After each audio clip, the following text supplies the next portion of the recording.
Hannah Vakoc loves to do arts and crafts. It's a talent those around her quickly picked up on. If you have something small, you can just drop it in there.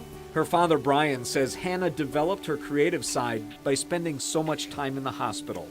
I think a lot of it comes from having to spend so much time in the hospital and not being able to get out of bed and do stuff like that.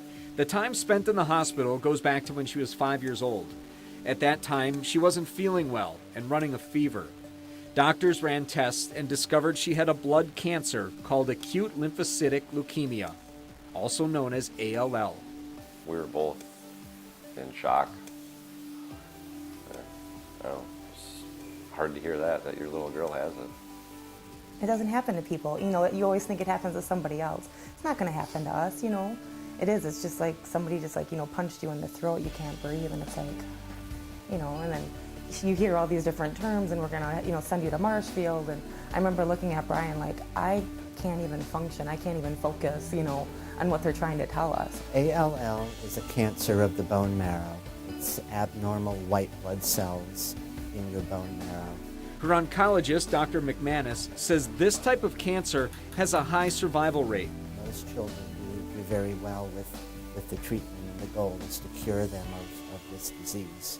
The next 2.5 years were filled with chemotherapy and stays in the hospital. She needed steroids to build her body up. The steroids are great to help get their system built up for the chemo coming, but it does a number on them. I mean, you're up 1 minute and down the next minute, and I mean, there'd be 1 minute where you thought she was going to claw your face off, and the next minute, Mommy, why aren't you buying me? Or where did Dad go? I can't see him. And it's like, we're just trying to give you that space because we didn't know what you wanted. After 2.5 years, they learned the cancer was gone. A family trip would soon follow, but on that vacation, Hannah started to feel sick again. Those tests led to the second most devastating day of our life, finding out that she had relapsed again. The cancer was back. The chemotherapy started all over again. Hannah dealt with infections and fluid around her heart. And they ended up taking over 3 cups of fluid from her heart. And major bleeding in her lungs. And she ended up in the PICU on a ventilator for 9 days. So it was like literally like one morning we were fine, and the next night, or that night, she was like fighting for her life. This time, she needed a bone marrow transplant.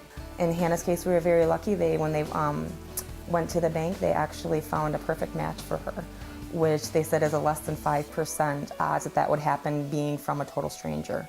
The transplant was successful. A week later, Hannah turned 8, and she was back on the road to recovery. You don't want to see your daughter or a friend or anybody that you know have to go through that, and then to see what she's pulled through and how she's pulled through it. Through it all, Hannah's feisty personality rubbed off on her healthcare providers. Most kids her age talk about dolls and just that kind of thing, but she knows what white blood cells are, red blood cells, what her counts mean, and that kind of thing. And she was always just a sponge. She soaked up all the information, and she's so smart. I really admired her still today. Very easy to tell when Hannah is feeling well. She will argue with me. She'll disagree with me. She'll have conversations with me where she's right and I'm wrong. So it's easy to know when she's doing well. One of her favorite memories is playing rock band with the staff.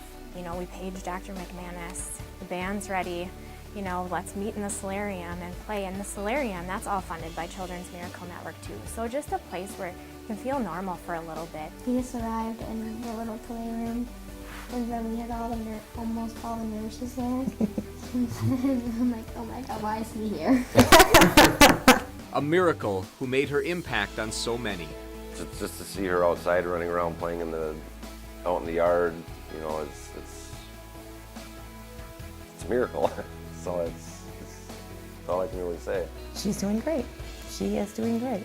Her doctors were baffled at how wonderfully she did, because I mean, it was literally, she may not make it, and then she's good. Oh.